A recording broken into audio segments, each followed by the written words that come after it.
Alléluia. On va se lever pour faire quelques lectures et nous allons aller à la parole de Dieu. Je parlerai sur un sujet qui est dans le thème global que je suis en train de voir maintenant, sur les interdits de la prospérité financière. Est-ce que tu peux dire avec moi les interdits de la prospérité financière? C'est très important, alléluia, les interdits. Pourquoi? Qu'est-ce qu'il ne faut pas faire si tu veux voir Dieu te prospérer? Si tu veux aller à la création de richesses, quels sont les interdits?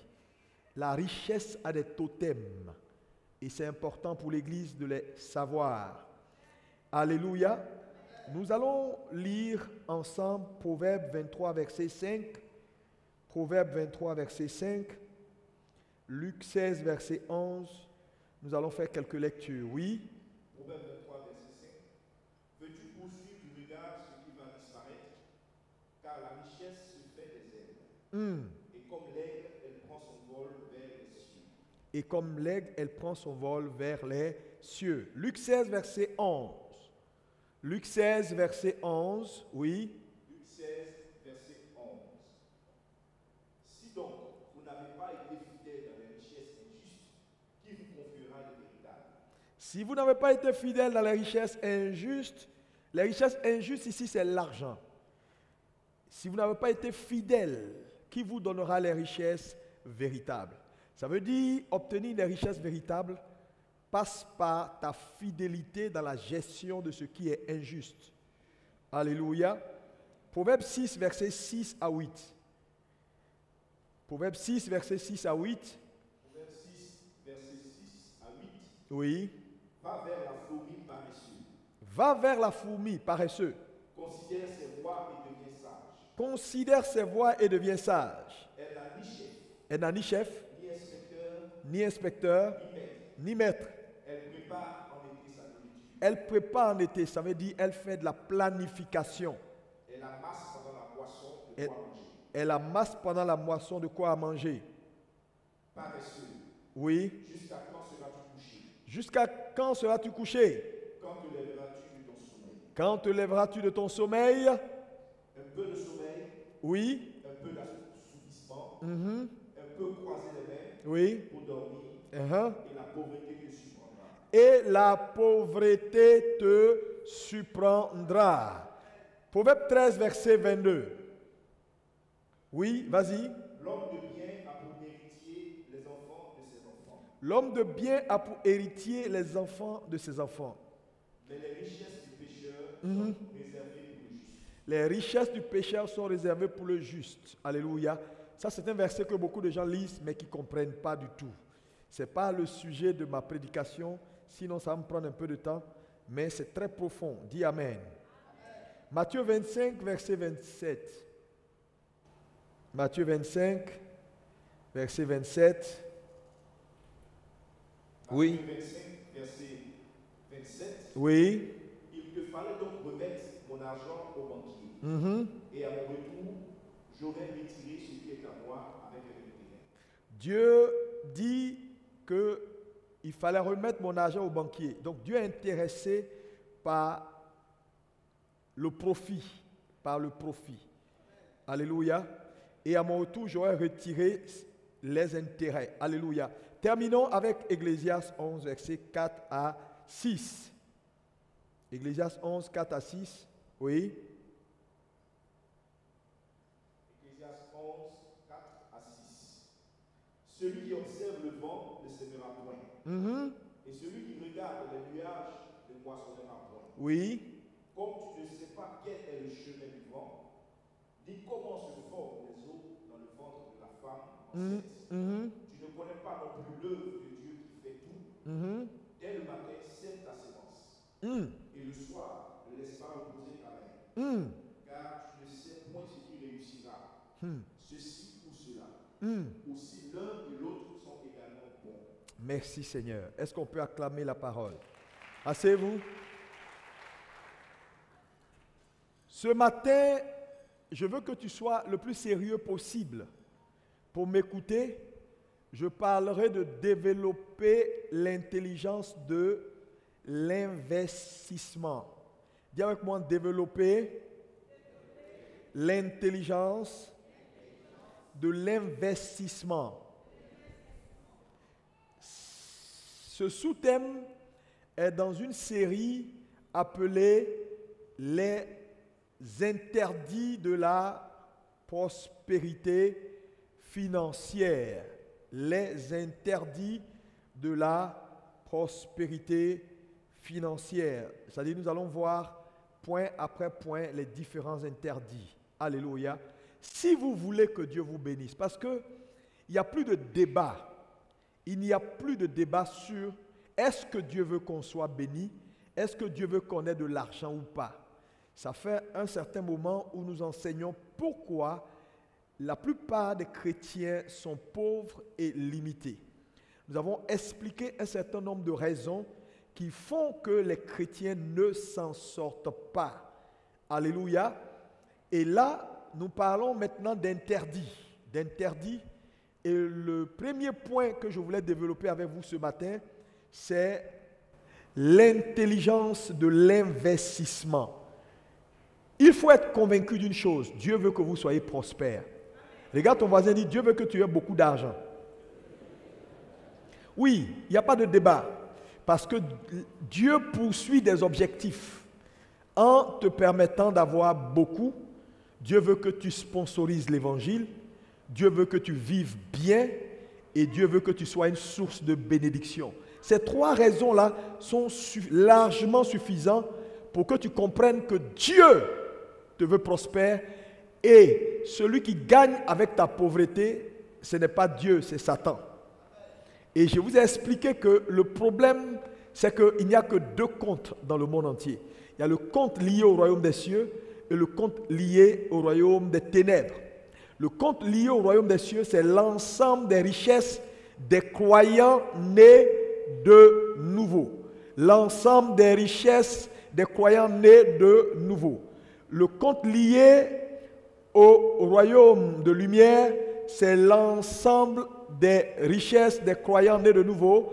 Et le compte lié au royaume, bien sûr, de ténèbres, c'est l'ensemble des richesses de tous ceux qui ont fait allégeance à Satan. Et quand Dieu veut travailler, Dieu passe par le compte lié au royaume, c'est-à-dire ce qui appartient aux enfants de Dieu. Donc, si nous ne grandissons pas dans nos finances, nous limitons Dieu dans sa manifestation, dans ses actions. Nous limitons Dieu parce que Dieu ne viendra pas avec la richesse du ciel, mais il prendra la richesse liée à ses enfants dans le compte rattaché au royaume. C'est avec cette richesse-là qu'il travaillera. Voilà pourquoi vous devez prospérer. Et nous avons donc expliqué l'importance pour tout enfant de Dieu de comprendre ce qu'on appelle l'intelligence financière. Et en parlant de l'intelligence financière, j'ai parlé de l'argent. Qu'est-ce que c'est que l'argent? Parce que, vous savez, on nous a menti. Les gens ont eu les chrétiens, on nous a menti. En nous faisant croire que l'argent n'est pas une bonne chose. L'argent, c'est du diable. Ce n'est rien, il n'y a rien de vrai en cela. C'est une ruse de Satan. Satan sait que le jour où l'Église devient puissante financièrement, c'est la fin de son règne. Quelqu'un me dit Amen. Voilà pourquoi Satan a vendu ce mensonge à l'Église en passant par certains prédicateurs véreux qui n'ont pas compris la pensée de Dieu. Parce que le fait que Dieu ait mis des balises dans la poursuite de la recherche financière ou dans la poursuite de la prospérité ne veut pas dire que l'argent n'est pas une bonne chose. Il dit l'amour de l'argent est la racine de tous les maux. Mais l'amour, pas l'argent. L'argent n'a rien à voir. C'est l'amour de l'argent qui a un problème. Même l'amour de la nourriture a un problème. Il n'y a rien quand tu vas dans l'excès qui n'est pas un problème. Donc c'est normal que Dieu mette des balises. Donc le fait qu'il y ait des balises dans la poursuite des richesses ne veut pas dire que vous ne devez pas en chercher. Frère, avoir une vision pour la poursuite de l'acquisition des richesses va vous catapulter dans une dimension jamais égalée. Parce que devenir riche, c'est chercher à avoir de l'impact dans sa génération. Il y a trop de choses que nous devons faire pour Jésus. Et les gens que vous voyez dans le monde là, ils ne viendront pas faire ça à notre place. Ils ne viendront pas construire les églises pour nous. Ils ne viendront pas évangéliser pour nous. Ils ne vont pas prendre leur argent pour venir sauver des âmes. Ils n'ont pas fini de sponsoriser la pédophilie. Ils n'ont pas fini de sponsoriser l'homosexualité. Ils n'ont pas fini de faire ces choses. Ils ne le feront pas pour Jésus. Tu as la responsabilité. Lève la main droite, dis j'ai la responsabilité. Donc, l'Église, à travers l'intelligence financière, doit comprendre la pensée de Dieu sur l'argent. L'argent, c'est quoi? On vous a expliqué beaucoup de choses. Je ne vais pas revenir là-dessus. Mais retenez ceci. L'argent, on l'a dit, est un instrument neutre. L'argent est universel. Dites-moi amen. On a dit l'argent a un esprit. Ça veut dire quoi? L'argent qu'un homme a, quel est l'esprit qui est derrière? La divinité auquel il a fait allégeance. C'est l'esprit de cette divinité-là qui contrôle son argent. Donc l'argent a un esprit. Dis avec moi, l'argent a un esprit. Deuxième chose, l'argent a une âme. Dis avec moi, l'argent a une âme. L'âme de l'argent, c'est la valeur de l'argent sur le marché. C'est cette valeur-là qui fait que les gens se tuent, les gens courent, les gens font beaucoup de choses. La valeur de l'argent fait vivre l'argent. Et en fait, l'argent a un corps. Ça veut dire, elle est du papier. Elle est du papier. Alléluia. Et ce papier-là, c'est ce papier-là qui fait que, bon, on dit, voilà, ça c'est de l'argent. Mais en réalité, ce papier-là, ce n'est pas l'argent. Ce n'est pas l'argent. Regarde ton voisin, dit, le papier n'est pas l'argent. Non. Parce que, regardez ici. Ce papier-là, on l'appelle le franc CFA, pour la zone CFA. Donc, l'argent est universel, mais les devises sont régionales ou locales. Ça veut dire, ça c'est une devise CFA. C'est pour la région de l'Afrique de l'Ouest.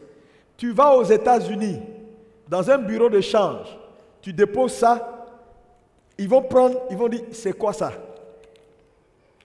Parce qu'ils ne savent même pas. C'est l'argent pour toi, mais ce n'est pas l'argent pour eux. Donc ça là, c'est ton argent, mais ce n'est pas l'argent de tout le monde. Donc l'argent est universel, mais la devise, elle est locale. Et ce que nous utilisons ici, on appelle ça devise. Parce que même en France, le franc CFA, si ce n'est pas à Barbès, tu ne peux pas trouver un coin où changer. Le CD encore, on n'en parle pas. Alléluia. Il y a des monnaies, quand on te donne là, tu regardes ça, tu dis c'est quoi ça? On dit c'est shilling kenyan. Shilling. Tu peux avoir même un billet qui a de la valeur, tu ne sauras même pas. Tu dis ça shilling. Tu vois tête de crocodile dessus, tu dis shilling. Ça te dit rien. Et donc, c'est important de comprendre ce que c'est que l'argent. Et certaines statistiques ont dit, par exemple, les Nations Unies ont fait des statistiques qui ont montré que toute personne qui vit avec $2 par jour est pauvre. Mais $2, c'est à peu près 1000 francs CFA, n'est-ce pas? Mais 1000 francs CFA par jour, là, dites-moi, entre nous, en Afrique ici, il y a combien de gens qui vivent avec moins même de $10 ou $1 ou de $2? Il y en a plein. Donc vous comprenez que quand on dit avoir $2 par jour, c'est être classé dans le domaine des pauvres. Donc on peut comprendre qu'il y a tellement de pauvres que nous, notre responsabilité en tant qu'Église, c'est prospérer pour montrer à ces gens-là que Jésus les aime. C'est pourquoi, je veux te dire, il faut avorter ce mensonge qui dit tout le monde n'est pas obligé d'être riche. C'est un mensonge qui sort de l'enfer. Dieu veut que tu sois riche. Lève la main droite, dis Dieu veut que je sois riche. Comment vas-tu? sponsoriser l'évangile? Comment vas-tu être le prolongement de Jésus? Aujourd'hui, je vais vous dire, l'efficacité de l'évangélisation, c'est l'évangélisation par le social. Vous n'avez pas de quoi donner à manger aux gens, ils ne vont pas vous écouter. Les gens, ils ont leurs problèmes. Les gens, ils sont bloqués. Le gars n'a pas payé sa maison, tu dis Jésus t'aime. Ça n'a aucun sens pour lui. Quand tu vas l'aider, tu vas payer son loyer. Quand tu vas lui donner à manger, quand tu vas lui dire c'est Jésus qui a fait, il va dire ah, ce Jésus-là, il doit être bon, hein.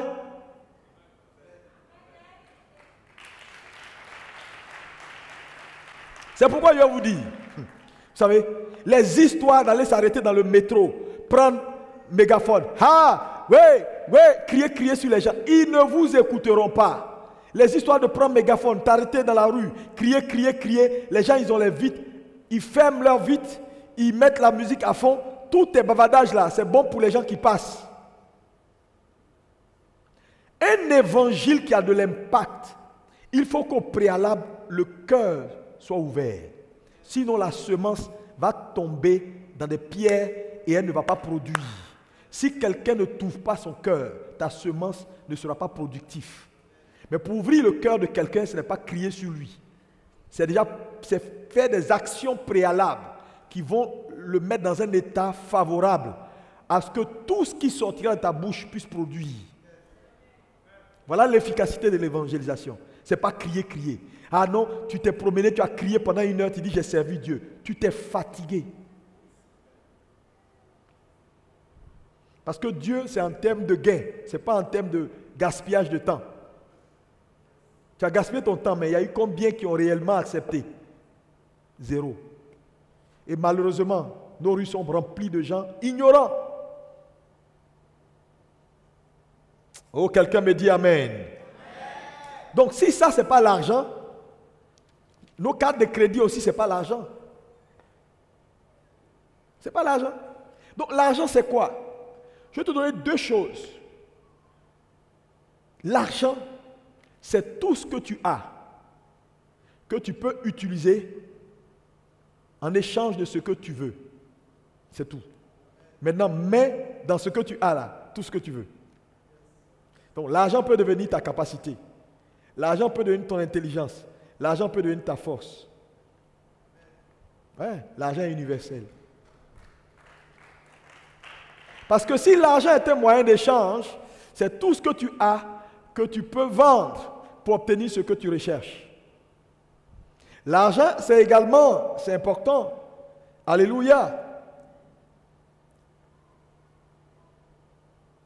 La récompense qu'un homme a pour les problèmes qu'il résout dans la vie.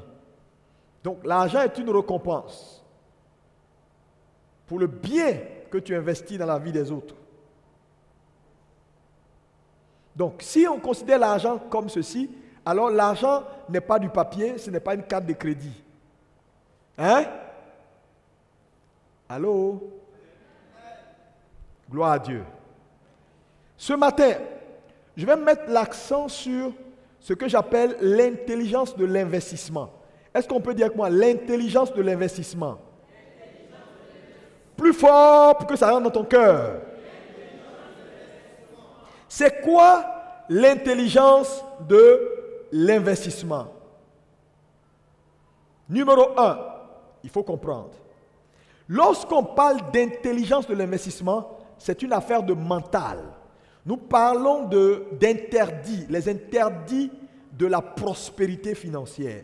Ça veut dire, c'est des choses, si tu ne les avortes pas, si tu ne les comprends pas, tu n'as pas commencé. Et le premier point que je vous enseigne ce matin, c'est l'intelligence financière. L'intelligence financière est une mentalité, c'est un mindset que Dieu a établi dans la parole de Dieu, que tout enfant de Dieu qui veut aller vers la création de richesse doit comprendre, doit intérioriser. C'est quoi l'intelligence financière? Numéro 1, c'est une mentalité qui consiste à nous reprogrammer au profit intelligent. Est-ce que tu peux dire, c'est une mentalité qui consiste à nous reprogrammer au profit intelligent, au détriment de ce qui nous absorbe nos finances. C'est-à-dire, j'explique. Cette première définition veut dire simplement ceci. Acquérir l'intelligence de l'investissement, c'est une mentalité biblique que Dieu envoie pour te refaçonner à désormais, dans tout acte d'investissement, à prioriser ce qui te donne un profit au détriment de ce qui te prend. C'est une mentalité, c'est un mindset. Parce que le problème de l'Église, ce n'est pas que Dieu ne bénit pas. Ils ne savent pas comment créer des richesses. Pour la plupart. Mais ça, c'est un piège. Ne pas avoir la mentalité de l'investissement. Parce que dans cette mentalité, c'est-à-dire quoi? Tout ce que je fais, je dois comprendre que la mentalité de l'investissement ou l'intelligence de l'investissement me façonne à réfléchir gain,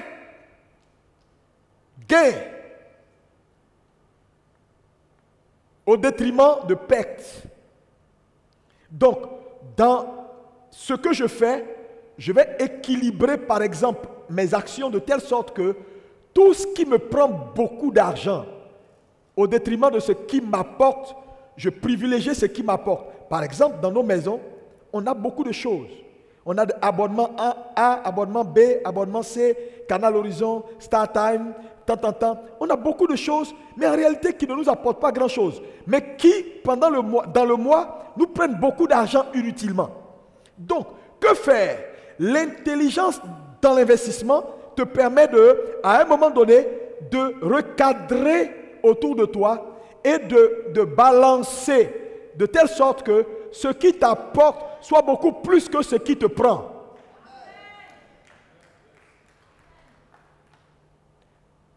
C'est un mindset. Deuxième chose. Lis-moi Genèse 26, versets 12 à 13. Genèse 26, verset 12. Isaac sema dans ce pays. Isaac sema dans ce pays. Et il recueillit cette année le centuple. Et il recueillit cette année le centuple. Ça veut dire Isaac avait la mentalité de l'intelligence dans l'investissement. Il a semé et il a récolté la même année au centuple. Donc il avait une mentalité de profit. Donc l'intelligence financière te donne la mentalité de profit. Une approche de profit. Deuxième chose. L'intelligence financière ou l'intelligence de l'investissement, c'est la science de la croissance et du gain dans les affaires. Ça veut dire, en tout ce que Dieu te donne ou met à ta disposition, tu dois développer le sens de la croissance. Et quand vous regardez la Bible, quand Dieu met l'homme dans le jardin, réflexe numéro 1, multiplier. Donc, il a dit, soyez féconds. D'abord, la fécondité. On commence avec la fécondité, le fruit. Mais on ne reste pas avec le fruit. Parce que du fruit, il dit, soyez féconds, multipliez, remplissez, assujettissez et dominez. Le mot dominer ici, pour dire, dans tes activités, tu peux commencer avec le fruit. Mais ne garde pas et ne reste pas avec le fruit. À un moment donné, multiplie le fruit. Assujetti veut dire étale le fruit. Dominer veut dire domine maintenant le marché avec ton produit. Donc, Dieu a donc dans sa parole une intelligence dans l'investissement. Si l'Église ne grandit pas pour comprendre qu'elle doit élever son niveau, frère, pour avoir des réflexes nouveaux, on n'a pas encore commencé notre voyage vers la création de richesses réellement.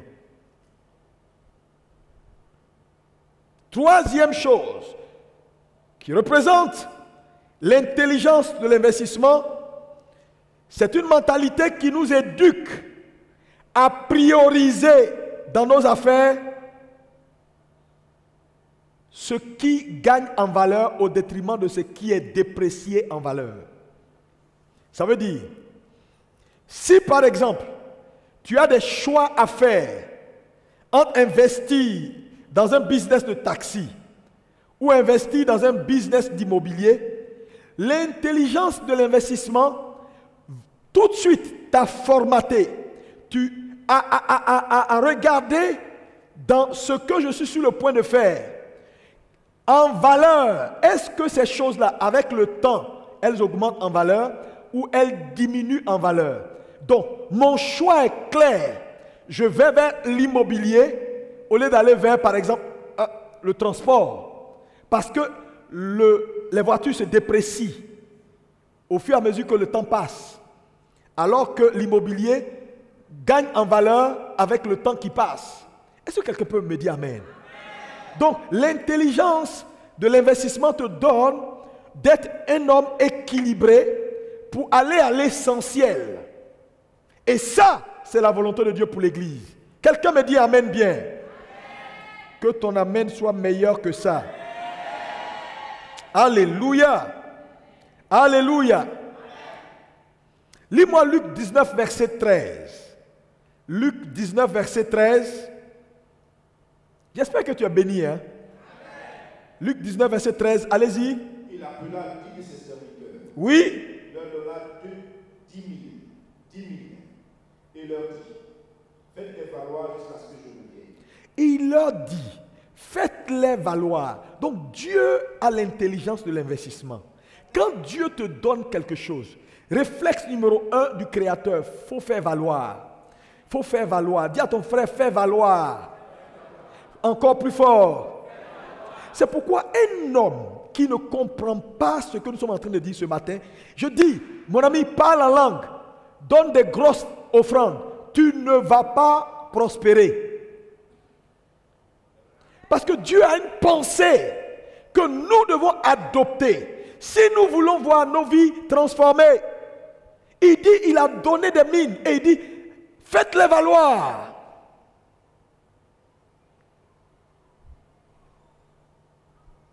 Alléluia.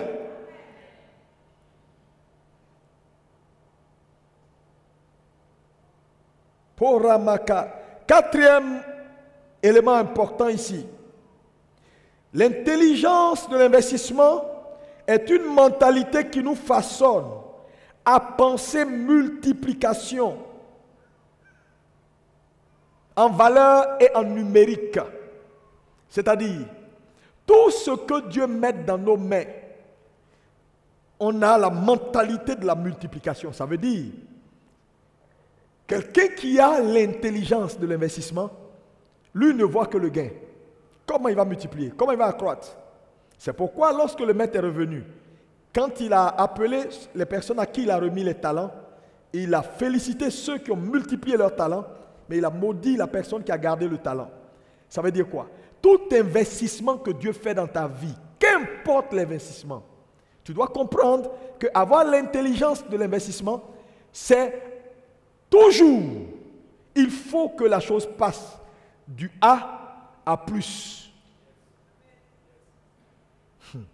Dieu ne reviendra pas pour prendre ce qu'il t'a donné, mais pour prendre ce qu'il t'a donné et le plus que tu as multiplié. C'est pourquoi je te souhaite de multiplier ce matin au nom de Jésus. Dans ta vie intellectuelle, dans ta pensée, dans tes innovations, dans tes idées, je te souhaite la multiplication au nom de Jésus. Alléluia. Makarabos. In the name of Jesus. Cinquième. C'est ça? Cinquièmement, c'est une mentalité.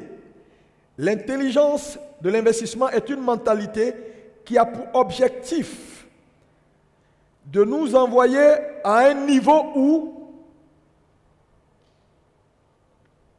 nous donnons la priorité non pas au travail qu'on fait, mais au travail que notre argent fait pour nous. Je m'explique. Toute personne qui croit dans l'intelligence financière doit arriver à un niveau où, très tôt, il planifie. Je ne peux pas travailler toute ma vie. Il faut que dans 20 ans, dans 10 ans, mon argent commence à travailler pour moi afin que rapidement j'aille à une retraite pour mieux vivre. Parce que je vais vous dire, le travail épuise et détruit. Si tu n'as pas l'intelligence financière, tu vas travailler jusqu'à 50 ans, 60 ans. Il y a des gens, 60 ans, 70 ans, tu travailles. Et c'est des petits gars qu'on met comme directeur parce qu'il a un PhD. Tu vas venir crier sur toi au bureau, un gars qui a l'âge de tes enfants. Et tu es là à 4 heures du matin, tu vas te lever à 60 ans où tu dois être en train de te reposer. Frère, mais quand il n'y a pas de l'intelligence dans l'investissement, on ne planifie pas pour dire non, je ne peux pas travailler toute ma vie. Dieu ne vous a pas designé pour travailler toute votre vie. Frère, il y a un moment pour semer, il y a un moment pour moissonner. Il y a un moment où, à 55 ans, 60 ans, mon ami, tu as décroché avec salaire. Tu es assis et puis ton travail, ton argent travaille pour toi. Quelqu'un me dit amen dans la salle là. Tu vas même vivre longtemps. Mais regardez les païens. La Bible dit que sur ces choses-là, ils sont même plus sages que nous. Vous allez voir un homme, un païen, déjà jeune homme à 30 ans, il commence à réfléchir. Parce que quand les gens ont 30 ans, 35 ans, 40 ans, ils pensent qu'ils ont encore le temps. Quel temps tu as? Il faut commencer à réfléchir. Les enfants sont en train de grandir.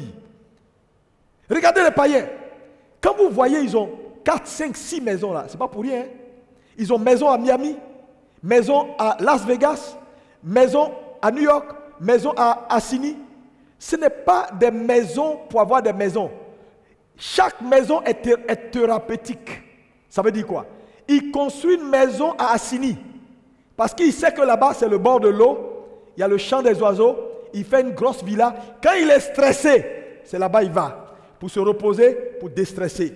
Quand il veut réfléchir speed, il va dans la maison qui est à New York parce que tout est designé pour qu'il réfléchisse très vite là-bas. Quand il a envie de faire autre chose, il va dans l'autre maison. Donc, chaque maison est thérapeutique. Chaque maison est designée pour l'aider à gagner de la vitesse. Ce n'est pas du luxe. Toi, tu veux réfléchir, c'est la même maison. Tu veux te reposer, c'est la même maison. Maison la même, c'est serré comme ça. Il n'y a pas place.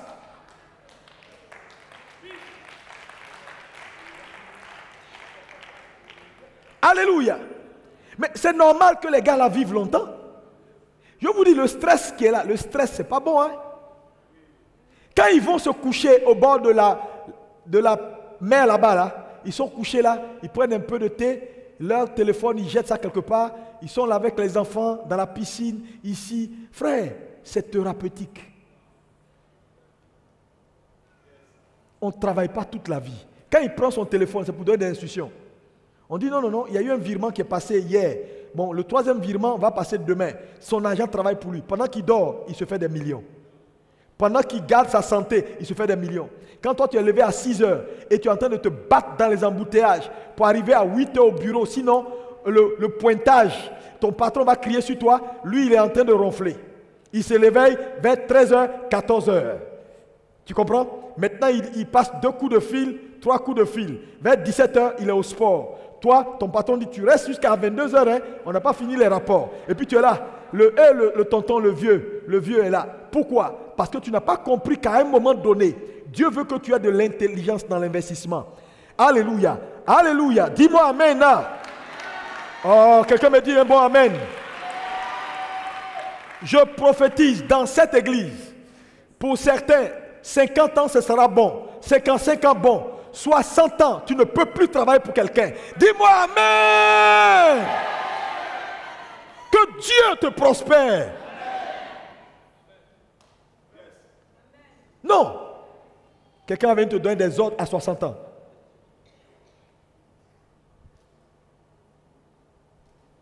Même pour une église, il nous faut de l'intelligence financière. Oui. Regardez, la plupart de vous là, vous êtes tous des vieux maintenant. Hein? Le plus jeune à 30, peut-être 35, 40 ans, peut-être. La plupart des responsables, c'est tous des papas. Si on ne réfléchit pas pour se dire quel type d'évangile dans les 20 ans à venir, les gars, dans 20 ans là, tu ne seras pas là à courir dans toutes les veillées d'Abidjan, ce n'est pas possible. Quand tu as compris ces choses, à un moment donné, si tu travailles, ce n'est pas passion. Tu arrives à ce stade-là, quand tu travailles, c'est parce que tu es passionné de la chose. Ce n'est pas pour l'argent que tu travailles. Non. Tu te lèves matin, midi, 13h, tu vas au sport, tu rentres. Tu appelles là-bas. La journée, ils viennent, patron, la journée, et puis ils te font des comptes rendus. Ton argent travaille pour toi. Je prophétise que ton argent travaille pour toi. J'ai dit que ton argent travaille pour toi.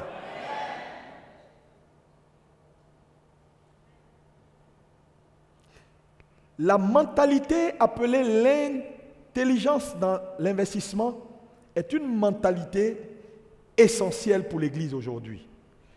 Et elle vise des objectifs. Quelqu'un me dit, elle vise des objectifs. Quels sont les objectifs qu'elle vise? Je vais te donner un certain nombre d'objectifs majeurs qu'elle vise. Objectif numéro 1, que l'intelligence de l'investissement vise. Et ce premier objectif est important. C'est détruire en vous la mentalité du gaspillage.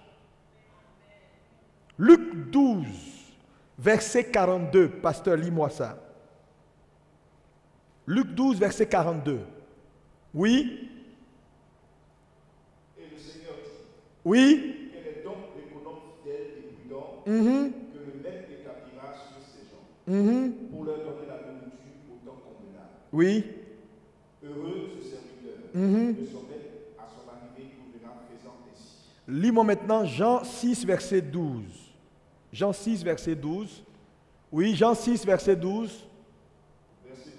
Lorsqu'il fut rassasié, il dit à ses disciples, ramassez les morceaux qui restent afin que rien ne se perde.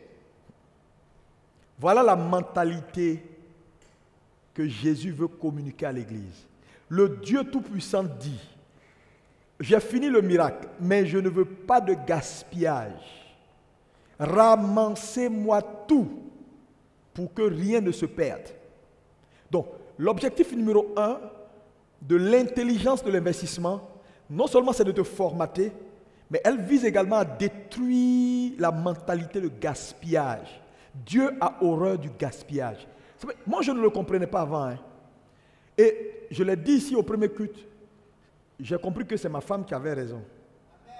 Parce que quand elle me disait, trop de dépenses, hey, ça c'est les pauvres, mais pourquoi vous réfléchissez comme ça quand on a l'argent? Parce qu'on nous a vendu du mensonge. Et l'un des gros mensonges qu'on nous a vendu, qui connaît cette phrase? L'argent est fait pour gaspiller. Tout le monde ici. Quand on fait l'argent, c'est pour gaspiller. Quand tu as l'argent, c'est pour gaspiller. Et c'est rentré en nous comme des virus. On rentre dans les supermarchés, on paye tout et rien de bon. On gaspille. On gaspille. Et quand Dieu a commencé à me parler, il me fait comprendre que Dieu hait le gaspillage. Ah, j'ai dit, c'est pas faux, hein. C'est pas ça qui fait qu'on dit tu es riche. Que oui, tu es dans l'abondance. Non! Dieu lui-même dit non, rien ne se perd. Ramassez-moi tout. Donc, objectif numéro 1, c'est détruire ta mentalité de gaspillage. Parce qu'un homme qui n'a pas une mentalité de gaspillage, qui est ôtée de lui, ne peut même pas faire le parcours vers la liberté financière. Dieu ne donnera pas son argent à un économe gaspilleur. Oh, l'argent qui arrive, c'est beaucoup. Dieu est en train de formater des vrais économes qui vont tenir ses finances pour demain. Je vous dis, hein, je vous dis, quand on vous enseigne ces choses-là, c'est des interdits. Il faut éviter la mentalité de gaspiller, gaspiller, gaspiller. Objectif numéro 2 que vise l'intelligence de l'investissement, c'est détruire la mentalité de consommateur. Nous sommes trop consommateurs. Et je vais te dire, vrai homme d'affaires, à un moment donné, regardez les hommes d'affaires, ils ont tous des réflexes. Quand il a l'habitude d'acheter quelque chose et il voit que la chose prend beaucoup son argent, un jour il va payer et puis il va aller s'asseoir pour regarder la chose. Et puis voir comment il peut arrêter de sortir l'argent et comment il peut créer une alternative pour que l'argent vienne vers lui. J'ai dit, c'est comme ça qu'ils réfléchissent. Mais nous les consommateurs, il faut payer encore 10, on va garder, ça peut finir. Si tu ne payes pas vite, les gens vont aller tout payer, c'est doux, hein? Leur bissap là c'est doux. Mais pourquoi tu ne t'assois pas pour voir comment toi aussi tu peux créer ton bissap? Tu vas aller vider leur frigo. Oh, que Dieu nous donne de réfléchir comme ça. Hein? Mais je te dis, ce n'est pas facile. Là, quand tu es un consommateur, c'est normal. Quand tu ne produis pas et que tu ne fais que consommer, tu t'appauvris.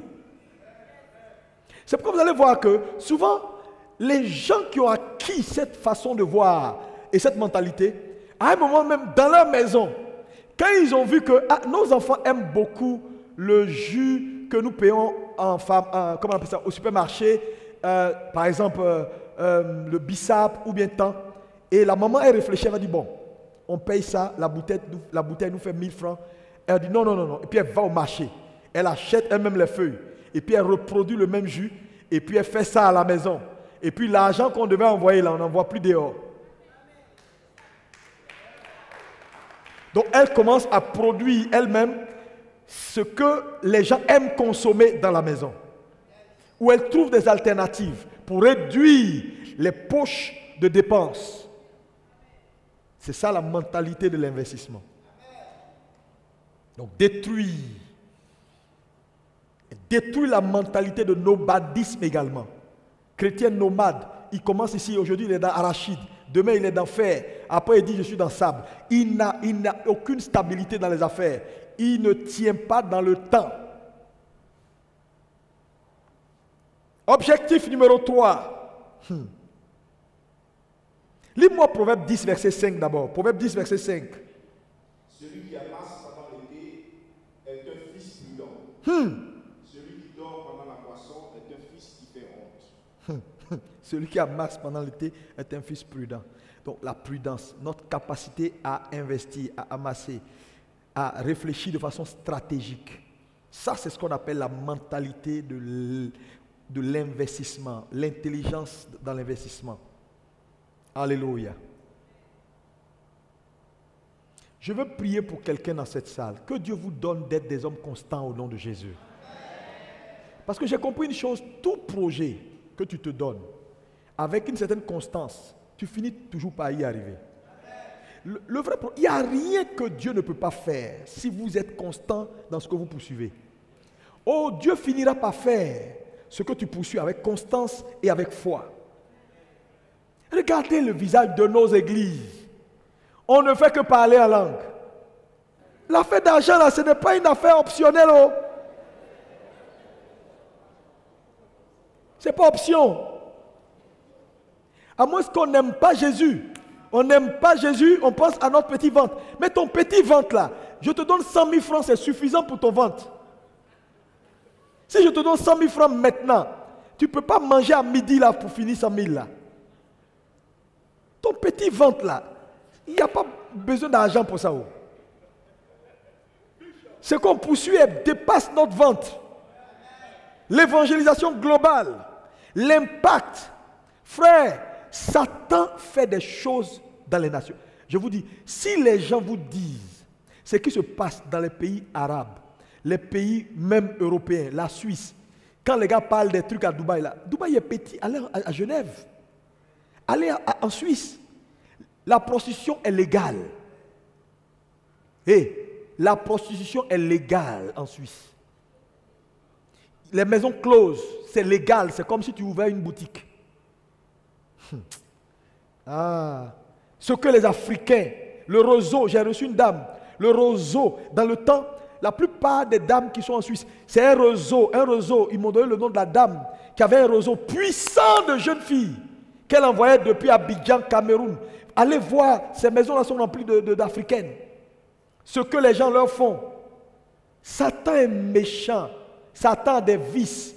Parce que l'esprit qui possède les gens là, ce sont ces esprits-là qui révèlent leur nature au travers des pratiques que ces gens-là font sur les filles là. C'est l'esprit-là qui se satisfait. Des choses que tu ne peux pas imaginer. Si on n'a pas l'argent pour aller les sortir, ils sont foutus. Ils sont foutus. Les esprits générationnels. Il y a un jeune qui est venu me voir, il était directeur de banque. Un jeune homme plein d'avenir, intelligent. Aujourd'hui, ils l'ont gâté avec boisson et puis cigarette. Il faut le voir, il marche comme ça. C'est-à-dire même quand il boit l'eau, il est saoulé. L'eau, mais je vous dis, la boisson est entrée en lui jusqu'à... Il est devenu comme un... Frère, je le regarde, il dit, Seigneur, très intelligent. Il nous faut l'argent, hein? Parce que l'onction là, tu l'as. L'argent va venir pour amplifier ton onction. Tout simplement. Il y a des gens qui ne sont pas concernés par ce que je dis. Hein. Eux, ils sont là, ils disent, pasteur, moi je cherche 25 000 francs pour payer mon canal. Mon canal est coupé. Que Dieu te bénisse. Que Dieu te bénisse. Viens me voir pour les 25 000.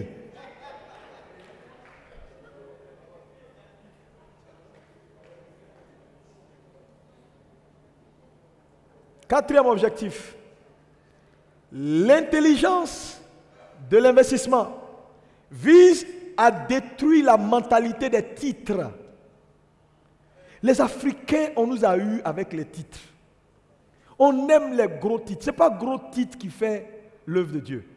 Ce n'est pas gros titre qui donne de la valeur. Oui, il y a des gens, tu les présentes, tu n'as pas dit docteur, professeur, El Hajj. Il ne vient pas à la chair. Dieu dit, je rendrai ton nom grand, Abraham. Il n'a pas dit, je rendrai ton titre grand. Dieu ne rend pas titre grand. Ce n'est pas titre qui fait un homme. Non, non, les gars, non. Dieu est dans un business de nous donner une identité. C'est pourquoi il a parlé du nom. Le nom, c'est l'identité.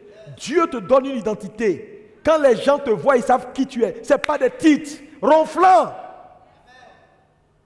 Cette génération doit le comprendre.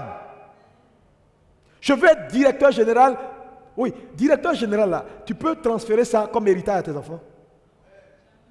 On ne transfère pas directeur général à l'enfant. On transfère son argent à ses enfants. On n'a pas besoin de titre pour avoir l'argent. Ces histoires de directeur, c'est juste des positions. Il n'y a rien dedans. Les gens vont te basser pour rien à cause d'un titre où c'est 500 000 francs te payent. Les sorciers vont te bouffer pour rien. Notre fils est arrivé. Ils vont prendre journal le 20h. Communiqué. Le conseil des ministres vient de nommer au poste directeur régional Afrique. Le PhD. Le frère. Tout le monde. Il a réussi. Pourtant, tu n'as rien. Laissez-moi vos titres. Il faut dire ça à quelqu'un. Donc, quand te laisser.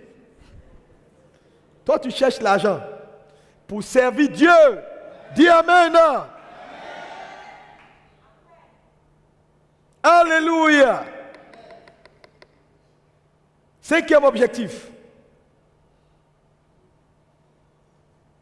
L'intelligence de l'investissement vise à détruire en nous également le matérialisme. Dis avec moi le matérialisme. Lis-moi Proverbe 27, verset 23 à 27. Proverbe 27, verset 23 à 27. Je vous dis, l'affaire de Jésus là, quand vous voyez quelqu'un qui est matérialiste, il n'a pas compris l'esprit biblique de la prospérité. La vraie prospérité, à un moment donné, te rend humble. Tu ne deviens pas matérialiste. Tu cherches l'argent pour des objectifs. Pas pour te faire voir.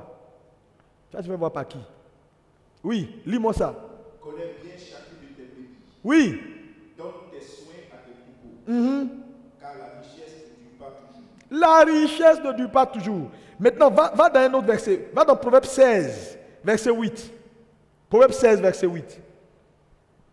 Proverbe 16, verset 8. Oui. Mieux vaut peu avec la justice que de grands revenus avec l'injustice. Nous là, on ne cherche pas l'argent dans l'injustice. C'est pourquoi je vous ai dit, quand j'ai parlé de l'intelligence financière, que nous sommes d'accord pour aller à la création de richesses, mais pas à n'importe quel prix. Pas en doublant les gens, pas en manipulant. Dieu ne bénit pas un tel pain. C'est normal que Dieu mette des balises. Quelqu'un me dit Amen. Donc à un moment donné, quand tu acquiers l'intelligence de l'investissement, ça te dépouille du matérialisme, de tout ce qui est poursuite de gains pour se faire voir, pour juger les autres. J'ai acheté une nouvelle voiture, j'ai acheté ça. Tu aimes le matu vu, le bling bling. Non! Mon ami, je dis, les vrais riches là, ils ne sont pas compliqués. Quand tu les vois même, ils sont assis là, ils portent tapette. Quand tu vois un homme qui a encore à chercher à prouver avec des marques partout, les marques là, regardez les gens qui n'ont rien, ils sont remplis de marques. C'est sérieux, hein? Tu vois un vrai, je ne dirais pas congolais.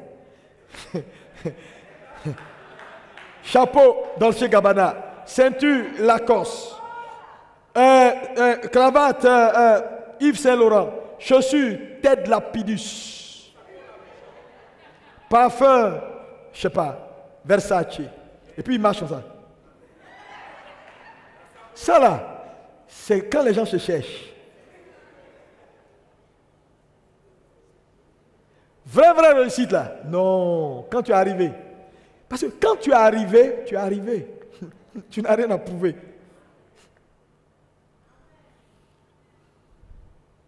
Que Dieu aide son Église.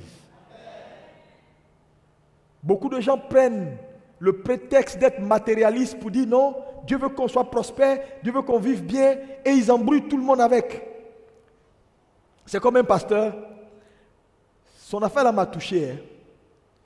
Un jour, quelqu'un l'a reçu et puis quelqu'un lui demandait, pasteur, vraiment, tu es âgé et à cet âge-là, tu prêches, tu as toute cette force et tu es très puissant financièrement. Et puis, quel est ton secret? Et puis il a dit, de vous dire, je vais vous choquer. Et puis il dit non, je prends soin de moi, je fais ça. Maintenant, il a posé la question au pasteur qui lui posait la question. Depuis que tu es né, dis-moi, tu as déjà vu un vieux qui est gros?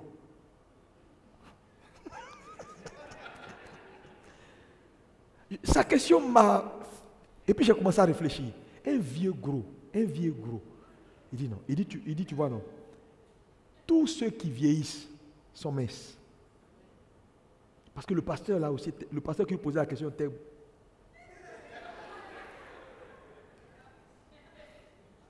Et il a commencé à dire, ça fait tel nombre d'années, je ne mange pas ça. Tel nombre d'années, je ne mange pas ça. Tel nombre d'années, je ne fais pas ça.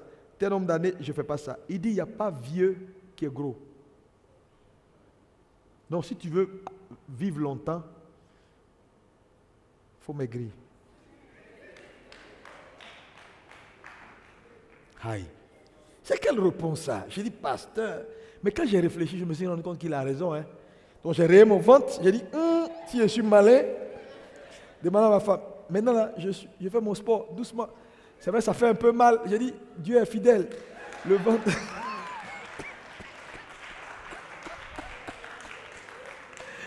Alléluia. Ah! Les gars, ce que je vous dis, c'est la vérité. Oh. Tu as déjà vu un vieux, 70 ans, 80 ans, et puis il est gros. Il n'y a pas où. Parce que vous savez, notre alimentation en Afrique est mauvaise. Nos parents avant, là, quand ils mangent placali, les foutous, là, n'oublie pas qu'il va au champ. Il travaille jusqu'à quand il entre. Tout est parti. Nous, on mange ça, on quitte maison climatisée, on saute dans voiture climatisée. De voiture climatisée, on est dans bureau climatisé. De bureau climatisé, on est dans la salle de réunion climatisée. Quand on finit la salle de réunion climatisée, on saute dans la voiture climatisée. Quand on entre à la maison, on est dans le salon climatisé. Quand on entre dans la chambre, on est dans la chambre climatisée. Donc en réalité, on ne perd rien. Donc ces trucs-là sont en nous et puis ça nous gonfle ici, ça gonfle ici, ça gonfle ici.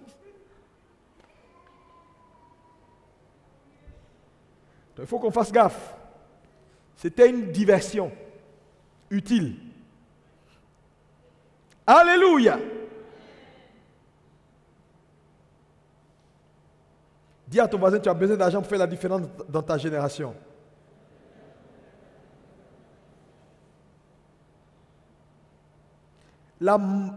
L'intelligence de l'investissement vise à nous donner de la sagesse. De la sagesse. Maintenant, allons rapidement. Comment savoir que tu as la mentalité d'investissement ou que tu as l'intelligence de l'investissement? Comment le savoir? Il y a deux choses que tu dois comprendre. Regarde à ce que tu fais de ce que tu reçois. Parce que je vous dis, dans la vie, ce n'est pas ce que tu reçois, mais c'est ce que tu en fais. Parce qu'il y a des gens qui reçoivent peu, qui font des exploits. Il y a des gens qui reçoivent beaucoup, qui ne font rien avec. Donc, ce que nous faisons avec ce qu'on a est déterminant pour savoir si on a acquis la mentalité ou l'intelligence de l'investissement. Allons rapidement. Alléluia. Est-ce que c'est bon? 3 choses importantes que l'argent, qu'on fait avec l'argent. Numéro 1. L'argent, soit elle se gaspille. Dis avec moi, soit elle se gaspille, soit elle se dépense, soit elle s'investit. Le problème, c'est que ceux qui gaspillent l'argent, ce sont les insensés. Et malheureusement, la plupart des chrétiens sont des insensés. Nous gaspillons beaucoup. Deuxièmement, ceux qui dépensent pour se faire voir, ce sont les gens normaux qui ont besoin de reconnaissance. Ils font des dépenses. Et les sages, ceux qui ont acquis l'intelligence de l'investissement, c'est ceux qui font quoi? Qui investissent. Ma prière pour toi, c'est que tu fasses partie de cette 3e catégorie au nom de Jésus. Oh, dis-moi amen bien. Amen. Alléluia. Donc, nous devons détruire cette mentalité-là de gaspiller. Sinon, on n'a même pas encore commencé notre voyage vers la création de richesses. Maintenant, comment, de façon pratique, sortir du gaspillage? On a vu ici dans Jean 6, verset 12. Jésus n'aime pas le gaspillage. Et tout chrétien qui m'écoute ce matin, il va falloir que tu comprennes. Entrer dans le supermarché, acheter. Il faut qu'on arrête. Parce qu'il y a une différence entre ce que tu aimes et ce qui est nécessaire ou utile pour toi. Souvent, on ne sait pas faire la différence entre ce qu'on aime et ce qui est utile. C'est pourquoi, pour aller vers la compréhension de ne plus faire du gaspillage, une des choses que tu dois faire, c'est sortir des émotions. On a trop d'émotions. Ah non, j'aime ça. Ah papa, j'aime ce truc-là. Ah j'aime. Mais tu aimes là, est-ce que c'est nécessaire? Aimer, ça joue des tours, c'est des sensations. On achète beaucoup de choses. Des parfums, on ne met jamais. Des chaussures, on ne porte jamais. Des habits, c'est rempli depuis 20 ans. C'est dans nos maisons. Nos maisons sont devenues des boutiques. Et Dieu nous regarde. Et il dit, vous voulez que je vous bénisse? Continuez. Quelqu'un doit être délivré ce matin. Dis, Seigneur, délivre-moi ce matin. Oh, dis ça bien, s'il te plaît. Alléluia. Tu dois faire très attention à tes émotions. Oui. Les émotions, ce qu'on aime, frère, ce n'est pas tout ce que tu aimes qui est bon. Ça va te prendre de l'argent pour rien du tout. Est-ce que c'est nécessaire, c'est utile pour toi? Deuxième chose, ne suis pas les gens. Il y a beaucoup de gens qui entrent dans beaucoup de choses sans investigation. Il ne faut pas mettre ton argent dans ce que tu ne comprends pas. Ah non, mon voisin, il dit, ça marche pour lui.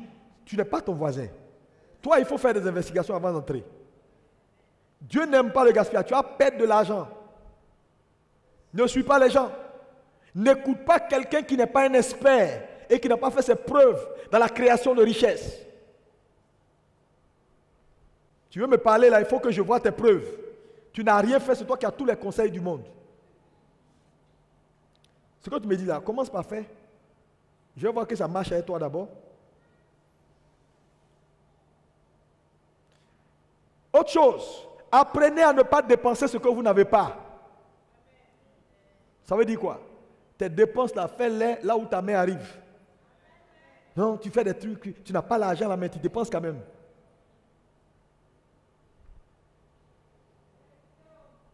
Tu vas entrer dans un gaspillage, tu ne pourras pas t'en sortir.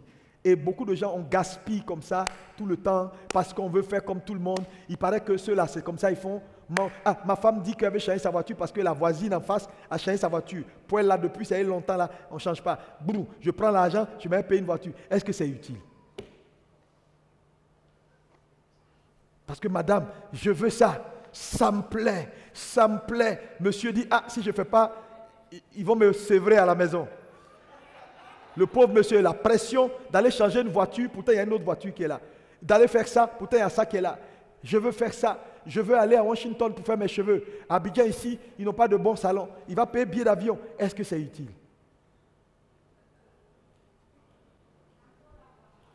Dieu, j'ai dit, le jour où Dieu va t'assécher, quand Dieu va t'assécher, continue à gaspiller.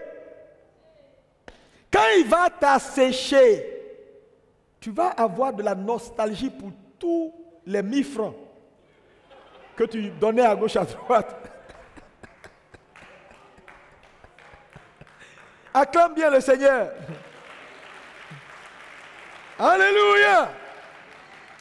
Pratiquement, on va aller à quelques questions et je termine. Numéro 1. La première question que tu dois te poser quand tu es face à un choix de dépense. Ai-je vraiment besoin de ça? Cette question, je dis, ce que je te dis ce matin-là, c'est exercice de la vie. Ai-je vraiment besoin de ça? Ta réponse, si tu as la bonne réponse, tu es sauvé. Parce qu'il y a beaucoup de choses que tu n'en as pas besoin. C'est juste des désirs qui passent. Cette chemise-là me botte. Hein. Non, quand je vois la robe, pasteur, cette robe, quand tu as payé, tu es arrivé à la maison, tes humeurs ont changé. Ton mari t'a énervé, et puis l'humeur qui t'a fait que tu as aimé la chemise, tu n'aimes plus. Ne poursuivez pas ce qui vous plaît. Poursuivez ce qui est utile pour sortir du gaspillage. Dis-moi amen. Amen. Question 2. Le prix est-il correct? Ce n'est pas une affaire de tu as une mentalité de pauvre, non. Je vous dis, ce n'est pas parce que tu es riche qu'il faut payer une banane de 25 francs à 40 millions. C'est la folie, ce n'est pas la richesse. Donc, demander si le prix est correct peut t'aider. Parce qu'il y a des choses en valeur égale, tu peux avoir moins que ça. Ou en valeur supérieure, tu peux avoir moins que ça. Donc, demander si le prix est correct, ce n'est pas de l'avarice. C'est juste de l'intelligence dans l'investissement. Quelqu'un me dit amen s'il le croit.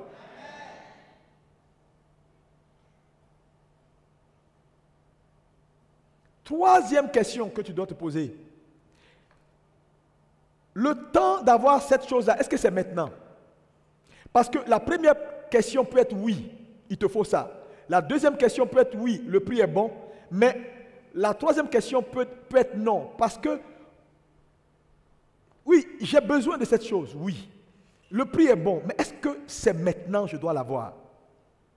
Ça peut être non, le maintenant. Parce qu'une femme enceinte qui a 2 mois et qui veut faire un trousseau maintenant, est-ce que c'est le temps?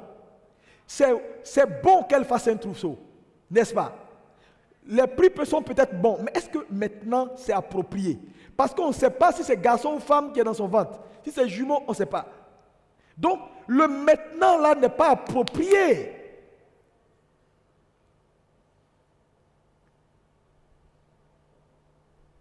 Donc, le temps pour avoir la chose, c'est important. Question suivante. Est-ce qu'il y a une alternative à ce que je veux payer là? Est-ce qu'il y a autre chose qui peut me donner en termes de gain la même chose ou plus? C'est une question à se poser pour avorter le gaspillage.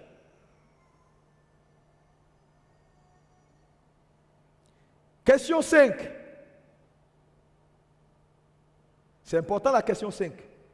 Ce que je veux payer là, est-ce que j'ai les moyens de sa maintenance? Parce que quelque chose, tout peut être oui. Mais est-ce que je peux tenir la maintenance? Sinon, ce n'est pas approprié maintenant. Je disais tout à l'heure, tu es une jeune soeur, tu vas quelque part à Paris, tu es sur les Champs-Élysées, et tu vois une belle robe, fabriquée avec des plumes de je sais pas, d'autruche. C'est bon, c'est joli. Mais tu as moyen pour faire maintenance de plumes d'autruche à Abidjan ici? Tu envoies ça dans les pressings d'ici là, ils vont te détruire ta robe en 2 minutes. Les plumes là vont se coucher comme ça pour te faire allégeance. Donc, quand tu n'as pas les moyens de la maintenance de quelque chose, elles peuvent t'aider à ne même pas aller sur l'achat. Parce que Dieu n'aime pas le gaspillage. Quelqu'un me dit Amen. Ça va? 6e question, et ça c'est important. Est-ce que mon partenaire ou mon conjoint est d'accord avec l'achat? Parce que souvent on se dit, oh, je n'ai pas besoin que ma femme valide. Je n'ai pas besoin que mon mari valide. Ce n'est pas vrai. Hein? Tu peux acheter quelque chose pour envoyer dans la maison. Si l'un des partenaires n'est pas d'accord, tu ne vas pas en profiter. Tu vas tourner pour dire, oui, on achète les choses, les gens n'utilisent pas, mais tu as demandé à qui avant d'acheter? Donc quand on n'utilise pas, toi seul tu es là, tu dis, oui, j'achète, pourquoi on joue ensemble? C'est moi seul, je joue depuis là. Mais il fallait nous demander, on a te dit ce que nous aussi on veut. Que Dieu nous sauve. On fait ça tous les jours, les gars. Et on achète des choses, personne n'utilise. Alors que si on avait juste demandé l'avis, on allait utiliser ensemble et ça allait donner plus de bonheur.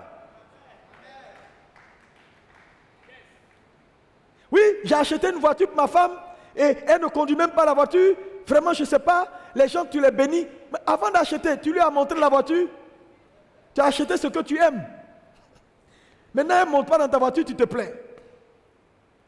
Donc souvent, pour ne pas aller au gaspillage, il faut associer les avis. Des gens qui partagent la chose avec toi. Mais on n'a pas été formaté à ça. On a été formaté à, hey, prenez, allez, on mange. Vous ne voulez pas, c'est bon. Que Dieu nous sauve.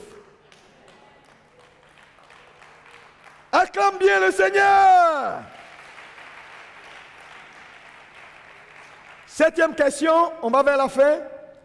La valeur de ce que je vais payer là, est-ce qu'elle s'apprécie ou elle se déprécie? Ça peut t'aider s'il faut investir ou pas. Hein? Je veux faire l'achat d'une voiture ou d'une maison. J'ai de l'argent. C'est comme un frère que je connais. Dieu lui a fait la grâce, il a eu 100 millions et quelques. Et il était partagé. Il veut acheter une voiture. Il veut acheter une maison. Je lui ai dit, mon ami, il n'y a pas de choix à faire. Il n'y a même pas de choix à faire. Paye maison, voiture.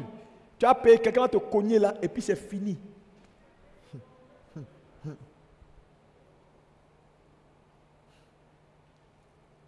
Alléluia. Alléluia. Si on est honnête et qu'on a les bonnes réponses, on va avorter le gaspillage. Est-ce que quelqu'un est béni ce matin? Si tu es béni, acclame le Seigneur, acclame bien.